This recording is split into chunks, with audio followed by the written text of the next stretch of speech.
1908년 11월 5일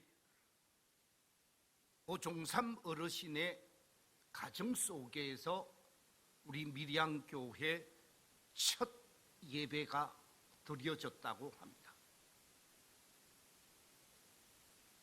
첫 예배가 드려지고 밀양읍교회라는 이름으로 시작되어진 우리 교회는 4년이 지나고 예배당을 건축하게 되어지는데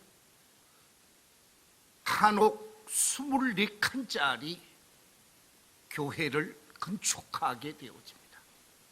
그리고 경상노회에 가입을 하게 되어지고 역사를 이어오다가 1967년 9월 30일에 밀양읍교회를 읍자를 떼고 밀양교회로 새로운 이름으로 지금까지 달려왔습니다. 만 114년이 지나고 이제 115년 차 달리기를 시작하고 있는데 우리 밀양교회가 이 땅에 세워져서 진정 하나님을 섬기는 믿음의 공동체로서 사명을 잘 감당해 왔는가? 하나님이 기뻐하는 교회로 정말 세상 속에서 존귀한 교회라고 인정을 받고 있는가? 적어도 이 시점에서 우리 스스로가 우리 교회를 뒤돌아볼 수 있는 시간을 가져야 할 것입니다. 선교 2세기가 시작되어지고 15년이 지났는데 이런 상황 속에서 십자가를 높이 걸어놓고 예수 공동체 교회로서 정말 지역사회 속에서 자랑스러운 교회, 없어서 안 될 교회로 사명을 감당해 왔는가? 우리 교회의 그동안의 삶을 뒤돌아보면서 우리 교회가 어떻게 사명을 감당해야 할 것인가? 어떻게 사명을 감당하면 보다 더 복된 교회로 지역사회 속에서 없어서는 안 될 교회로 세워갈 수 있을까? 그것은 교회가 교회의 사명을 회복할 때 존귀한 교회가 되어지고 없어서 안 될 교회가 될 줄로 믿습니다. 그래서 저는 이번 주일부터 한 5주 동안 교회의 사명이라는 관점에서 예배의 사명을 필두로 해서 5주간에 걸쳐서 교회의 사명을 살펴보면서 우리 성도님들과 함께 말씀의 은혜를 나누고자 합니다. 오늘은 첫 시간으로 교회의 사명은 예배입니다. 교회의 사명이 예배라는 관점에서 오늘 말씀을 나누게 되어지는데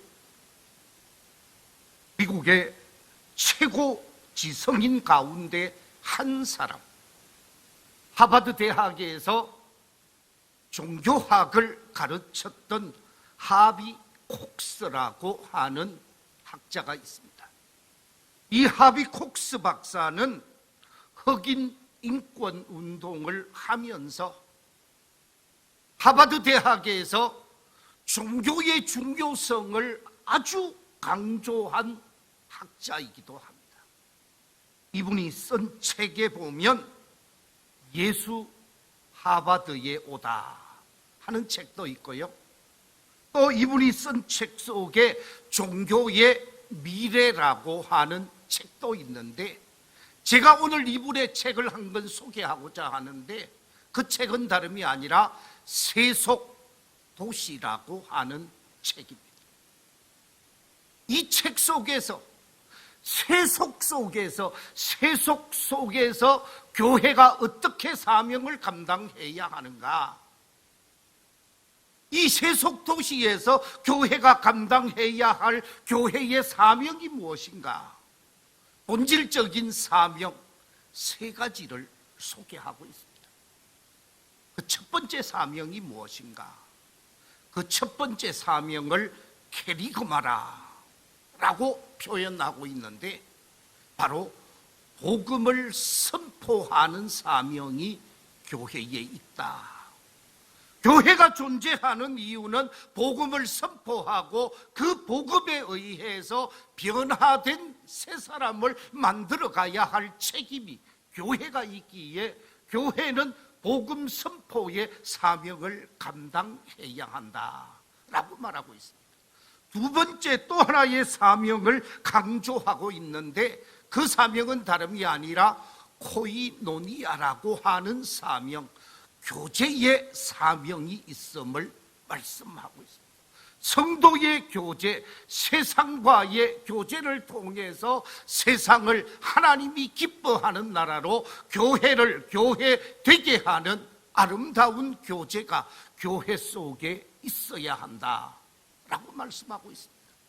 세 번째 또 하나의 사명을 강조하고 있는데, 그 사명은 다름이 아니라 디아코니아라고 해서 세상 속에 섬기고 봉사해야 하는 사명이 교회 속에 있음을 강조하고 있습니다. 교회의 사명이 복음을 선포하고 교제하고 봉사하는 것이 전부인가? 그렇지 않습니다. 이것은 가장 기본적인 사명이지만 그 외에도 교회가 시대와 역사 앞에 해야 할 사명이 다양하게 있지요.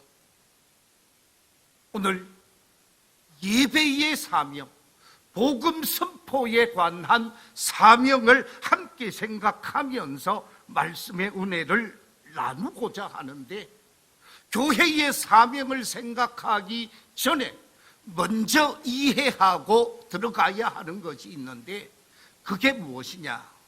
바로 교회가 무엇인가 하는 것입니다. 교회가 무엇인가? 라고 질문을 하면 우리가 그 질문에 정확하게 교회는 이런 것입니다 라고 대답을 해야 한다라는 것이지요. 교회라고 하는 말을 성경에서 어떻게 표현하고 있는가? 구약 성경, 히브리어로 기록되어져 있는 구약 성경에서는 교회를 카할이라는 단어로 표현하고 있습니다. 그리고 신약 성경 헬라어에서는 교회를 에클레시아라는 단어로 표현하고 있습니다. 이 카할이라고 하는 말과 에클레시아라고 하는 이 두 단어의 문자적 의미가 무엇이냐? 밖으로 불러내다라는 뜻입니다. 세상 속에 있는 사람, 세상 속에서 생활하고 있고 세상과 함께하고 있는 사람들 중에 하나님께서 예정하시고 하나님께서 계획하시고 하나님께서 뜻하신 하나님의 사람들을 불러내서 그 불러낸 공동체, 부름받은 사람들을 일컬어서 교회라 라고 말하는데, 이 말을 정리하면 하나님의 부르심을 받은 공동체를 교회라고, 부르심을 받은 한 사람 한 사람을 교회라고 얘기를 합니다. 그래서 개체교회와 공동체교회로 나눌 수도 있는데, 부르심을 받은 하나님의 사람들이 교회라는 말씀입니다. 그래서 교회가 무엇인가? 라고 말할 때 부르심을 받은 사람이요 사람들이라고 말할 수도 있지만, 우리 한 사람 한 사람이 고백할 때 나는 무엇입니다? 교회입니다. 자, 여러분 저를 한번 따라해 주십시오. 나는 교회입니다. 믿으시면 아멘. 하나님의 부르심을 받아 구원받은 백성, 하나님의 자녀된 사람을 교회라는 말씀이에요. 그렇기 때문에 교회는 건물이 아니다라는, 건물이 교회가 아니라 성도들이 교회라는 말씀입니다. 이 같은 사실을 먼저 이해하고 오늘 교회의 사명을 생각해 보겠습니다. 교회의 사명이라고 하는 말을 공동체 교회의 사명으로 국한해서 말할 것이 아니라 우리 각자와 공동체가 함께 오늘 말씀을 생각해야 할 것입니다. 하나님께서 교회를 만들기 이전, 교회로 성도들이 부름받기 이전에 하나님이 부르시고 택하신 사람들이 있었습니다. 그들을 선민 이스라엘 백성들이라고 얘기를 하죠.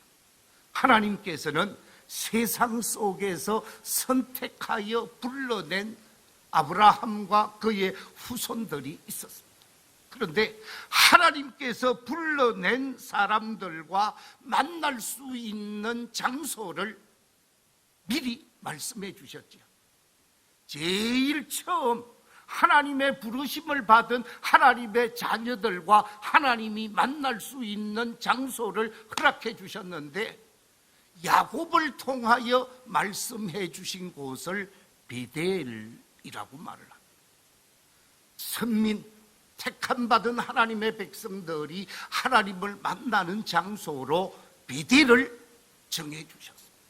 베델에서 예배하고 베델에서 제사하고 베델에서 하나님을 만나고자 야곱에게 말씀해 주셨습니다. 그래서 베델이라고 하는 말은 하나님의 집이요 하나님의 문이라고 그랬죠. 하나님이 내려오시고 하나님의 집에서 하나님을 만나는 곳으로 베델이라고 그랬는데, 그 다음 모세를 통해서 더 구체적으로 말씀하게 되어집니다. 출애굽한 이스라엘 백성들이 광야 생활을 할 때 하나님이 임재하시고 하나님을 친히 만날 수 있는 곳으로 이스라엘 백성들을 만나게 하시는데, 그 장소가 성막, 이 성막을 다른 말로 회막이라 그랬어요. 하나님을 만나는 그 성막에 하나님의 영광이 가득하게 되어지고 구름이 임하게 되어질 때 그 자리에서 하나님을 만나는 시간들을 가졌습니다. 그러다가 가나안 땅에 들어가서 왕정시대가 시작되어지고 왕성시대 제2대 왕인 다윗 왕 때 더 구체적인 하나님의 임재와 하나님의 만남의 장소를 얘기해 주고 있는데, 그 장소가 장막이라는 곳입니다. 그 장막 속에는 하나님의 언약궤가 있었지요. 만나가 들어가 있는 항아리가 있었고, 그 속에는 하나님의 말씀과 계명이 들어가 있는 돌판이 있는 언약궤를 모신 곳을 장막이라고 그랬고, 그 장막을 통해서 하나님과 이스라엘 백성들이 만나는 시간을 가지게 되어집니다. 그런데 언약궤를 모신 이 장막이 너무 누추하거든요. 텐트를 쳐놓은 것이기에 보기에 너무 부끄러운 모습을 가지고 있어서 다윗이 하나님께, 하나님, 제가 장막을 걷어내고 하나님을 모실 수 있는 성전을 짓겠습니다. 그때 하나님께서 다윗에게 성전을 짓지 못하게 하고 다윗으로 하여금 성전을 지을 수 있는 모든 준비를 하게 하고 솔로몬 시대에 성전을 짓게 합니다.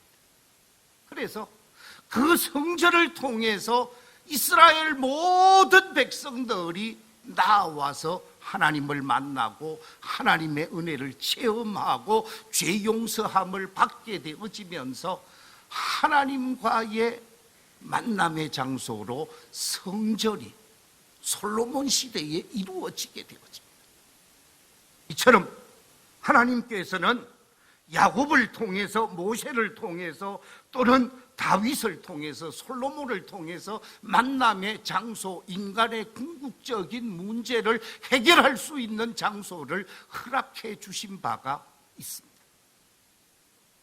지혜의 왕 솔로몬이 자신의 아버지가 다 준비해 놓은 건축 자재를 가지고 건축을 하게 되어지는데, 하나님의 성전을 건축하면서 솔로몬이 하나님께 기도하는 모습을 보게 되어지는데, 역대하 6장 1절과 2절에서 솔로몬은 하나님 앞에 이렇게 기도하게 되어집니다.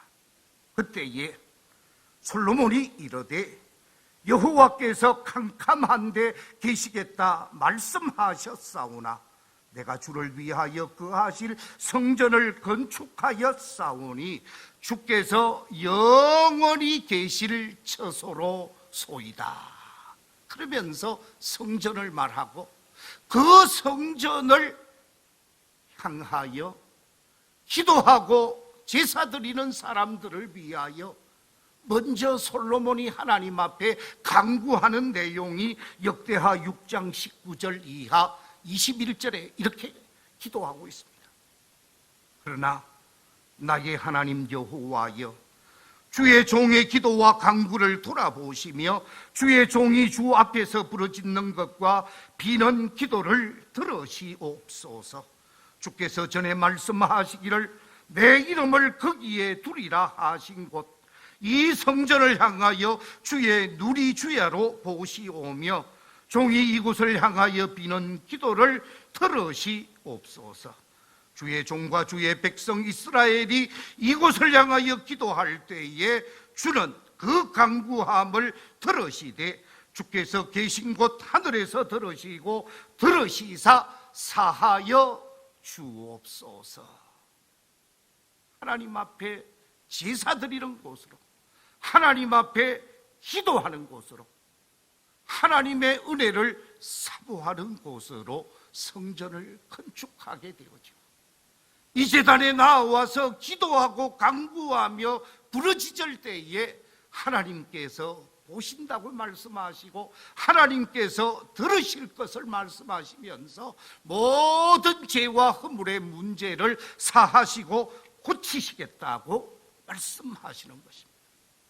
이처럼 성전 건축은 이스라엘 백성들로 하여금 그들이 가지고 있었던 허물의 문제, 죄악의 문제를 용서받고 하나님 앞에 나와 기도할 때에 기도의 응답의 역사가 나타나는 곳이 성전이었습니다. 그런데 신약에 와서는 이런 성전이 더 이상 필요 없게 되었습니다. 이 성전, 구별된 장소가 필요 없게 되어졌음을 오늘 본문 속에서 말하고 있는데, 오늘 본문에 보니까 사마리아 여인이 예수님에게 어디에서 제사를 드려야 하고 어디에서 하나님을 섬겨야 하느냐고 했을 때 예수님께서 하신 말씀이 사마리아 산에서도 할 것이 아니고 예루살렘 시온산에서도 할 것이 아니라 어떤 특정한 장소에서 할 것이 아니라 하나님 앞에 예배하면 되어진다. 하나님 앞에 예배하되 영과 진리로 예배하는 예배자가 되어져야 할 것을 말하면서 예수님이 더 이상 성전의 역할을 필요 없이 하기 위해 예수님이 십자가 위에서 대속의 제물이 되어질 것을 말씀하게 되어지죠. 예수님께서 십자가의 대속의 제물이 되시면서 모든 죄인의 죄를 십자가에서 대속해 주시고, 그래서 하나님과 우리 사이에 막힌 죄악의 담을 다 제거하시는 역사가 십자가를 통해서 나타나는데, 이 십자가 사건을 통해서 직접적으로 구약의 성전에서 지성소와 성소의 구별을 막아놓았던 휘장을 십자가 예수님이 운명하시는 시간에 쫙 찢어져 버려요.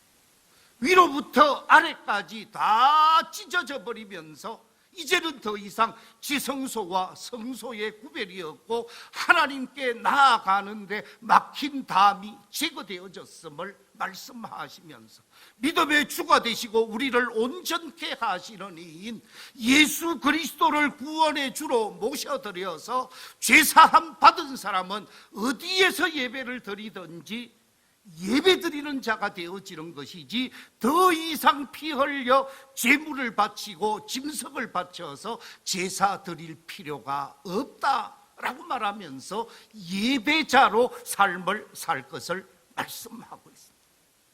자, 그렇다고 하면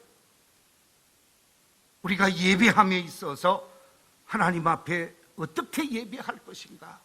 오늘 본문 요한복음 4장 21절에 이렇게 말씀하고 있죠. 예수께서 이르시되 여자여 내 말을 믿으라.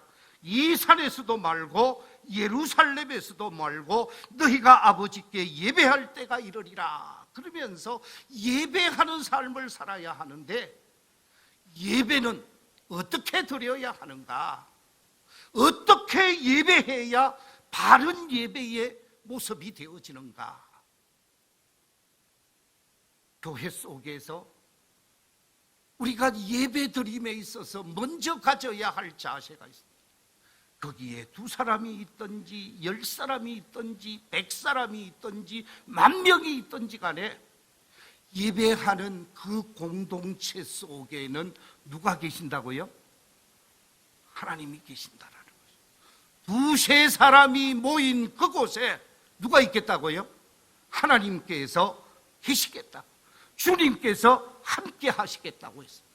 그렇기 때문에 우리가 예배하는 자로서 늘 가져야 할 첫 번째 마음가짐이 있는데 그것은 다름이 아니라 신전의식입니다. 이 말을 호람되오라 그렇게 표현하죠. 우리는 늘 신전의식을 가지고 예배하는 자세가 되어져야 하나님에 대한 임재, 하나님이 나와 함께하고 계시고 하나님이 지금 여기 계시고 우리의 예배를 받으시기에 합당하신 하나님이 우리를 지금 지켜보고 계신다라고 하는 신전의식을 가지고 예배해야 한다는 것입니다. 이 신전의식을 가지고 있는 사람들은 함부로 행동할 수가 없습니다. 함부로 예배의 삶을 나타낼 수가 없어요. 철저하게 하나님 중심의 예배자로 자세를 취하게 되죠. 그렇습니다. 이 신정의식을 가지게 되어지면 거짓된 예배, 부끄러운 예배를 드릴 수가 없습니다. 형식적이고 가식적인 예배를 드려서는 안 된다라는 거죠. 오늘날 많은 성도들이 이 신전의식이 희미하기 때문에 올바른 예배가 되지 않습니다. 그냥 무슨 음악회에 참여한 것처럼 무슨 세미나에 참여한 것처럼 착각하면서 예배가 되어집니다. 예배는 사람을 위한 것이 아니라 철저하게 하나님을 위한 예배가 되어지고 하나님 중심의 예배가 되어져야 한다는 말씀입니다. 하나님을 향한 온전한 예배, 예배의 내용에 보면 제일 먼저 우리가 확인할 수 있는 것은 하나님께 영광을 돌리는 찬양이 나타나고 있습니다. 우리 교회 속의 주보 순서를 보면 예배를 드리는 자들이 다 일어서서 하나님을 경배하며 찬양하는 순서가 있습니다.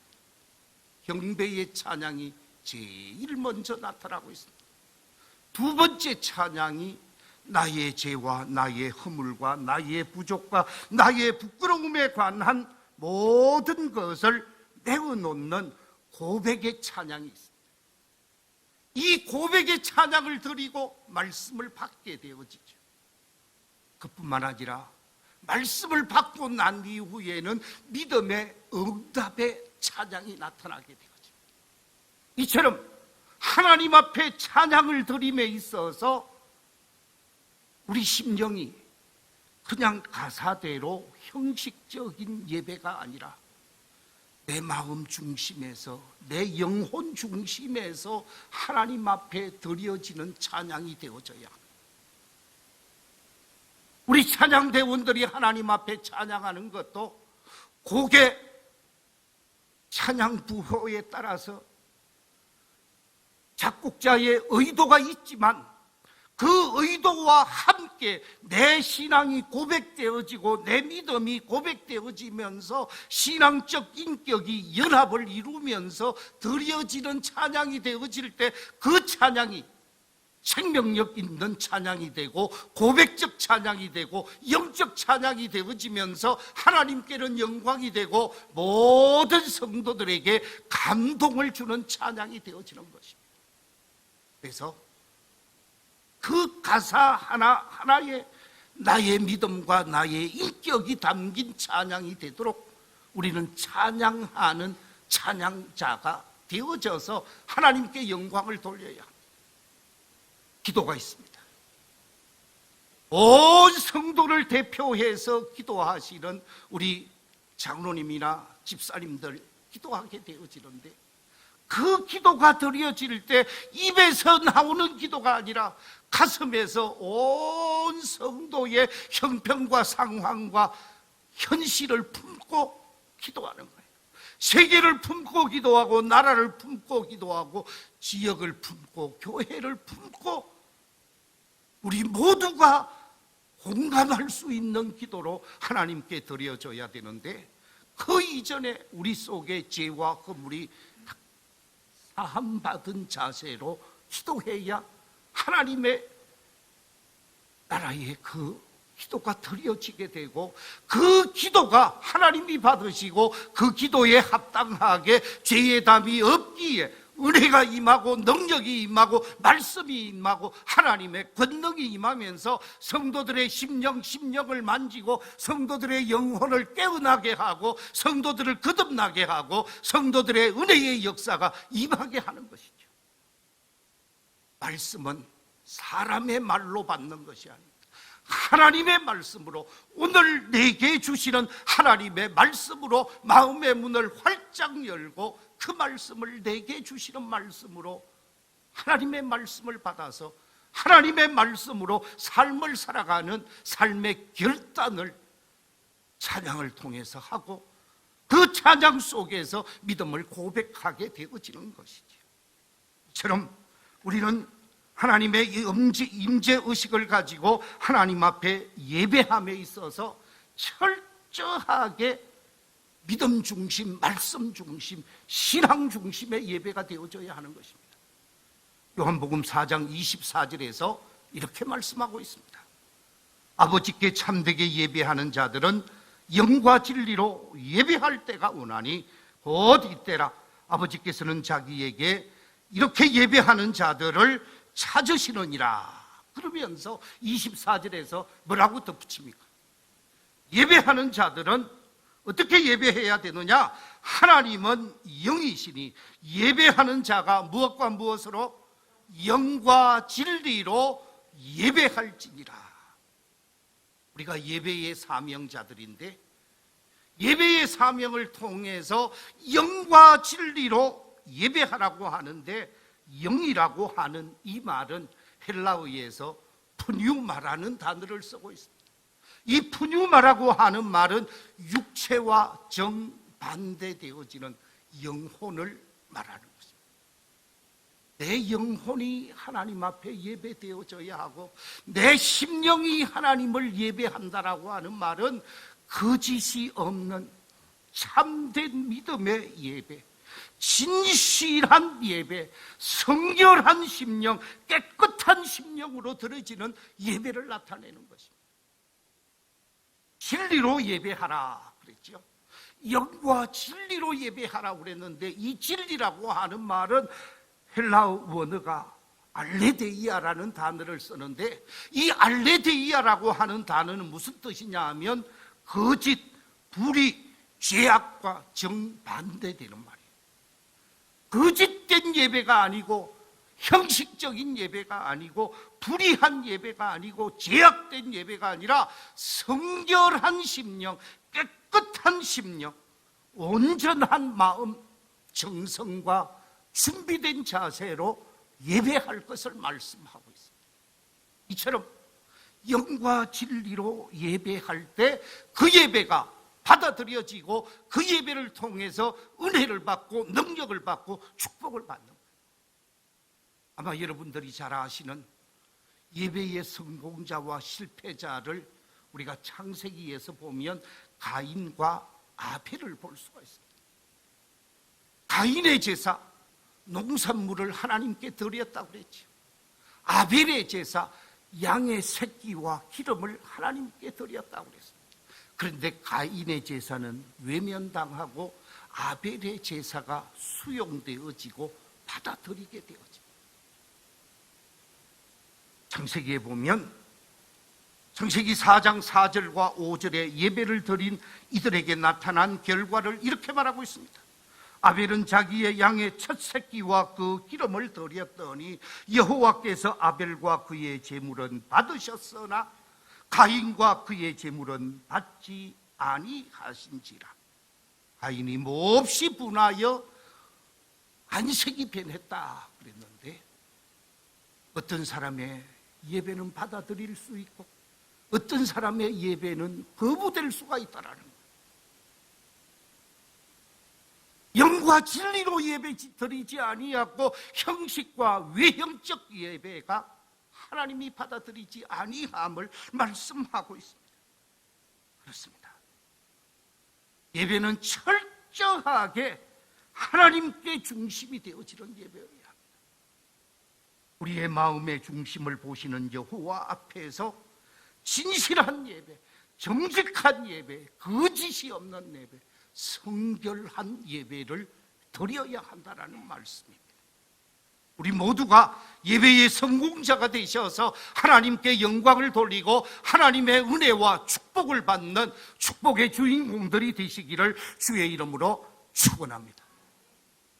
스가랴 7장에 보면 이스라엘 백성들이 금식하며 제사를 드린 것에 관해서 하나님께서 거부하게 되었죠.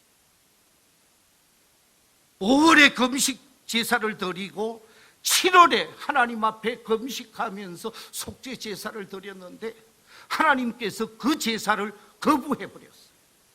왜 거부했습니까? 거부한 이유가 있습니다. 우리 함께 스가랴 7장 3장 7절 이하 스가랴 7장 3절 이하 7절 말씀 같이 한번 읽어보겠습니다. 시작. 만군의 여호와의 전에 있는 제사장들과 선지자들에게 물어 이르되 내가 열해 동안 행한 대로 5월 중에 울며 근신하리까 하며 만군의 여호와의 말씀이 내게 임하여 이르시되 온 땅의 백성과 제사장들에게 이르라. 너희가 70년 동안 5째 달과 7째 달에 금식하고 애통하였거니와 그 금식이 나를 위하여 한 것이냐. 너희가 먹고 마실 때에 그것은 너희를 위하여 먹고 너희를 위하여 마시는 것이 아니냐. 예루살렘과 사면 성읍에 백성이 온 평원이 거주하며 남방과 평원에 사람이 거주할 때에 여호와가 옛 선지자들을 통하여 외친 말씀이 있지 않느냐 하시니라. 무슨 얘기입니까? 하나님 앞에 금식하며 5월에 제사하고 7월에 제사했는데 하나님께서 그것을 거부한 이유가 뭐냐? 하나님께 드리고자 한 것이 아니라 너희를 위하여 먹고 너희를 위하여 마시기 위한 사람 중심의 예배였기에, 사람 중심의 제사였기에 하나님께서 외면해버렸어요. 지금도 마찬가지입니다.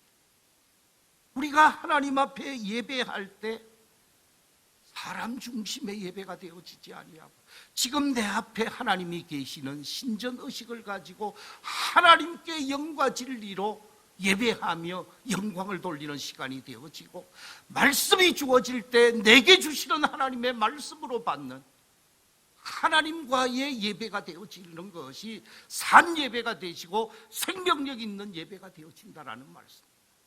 우리 교회가 감당해야 할 사명, 이 예배의 사명을 잘 감당하면서 신실한 예배자로, 진실한 예배자로서 하나님의 은혜를 체험하고 하나님의 능력을 경험하는 모든 성도들이 되시기를 주의 이름으로 축원합니다.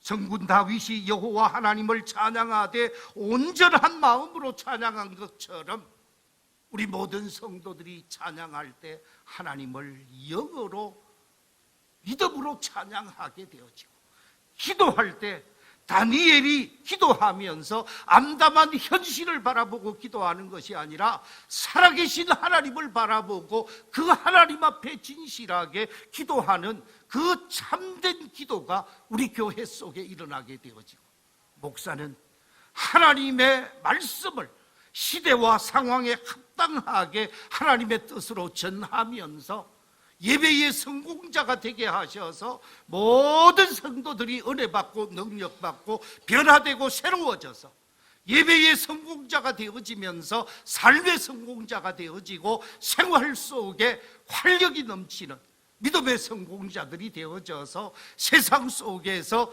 사명을 감당하는데 부족함이 없는 참 하나님의 사람들로 세워지는 성공적인 예배가 우리 교회에 일어나게 되어지고, 그 예배를 통해서 여러분이 잘되고 여러분의 삶이 잘 되어지는 축복됨이 있기를 우리 주님의 이름으로 축원합니다.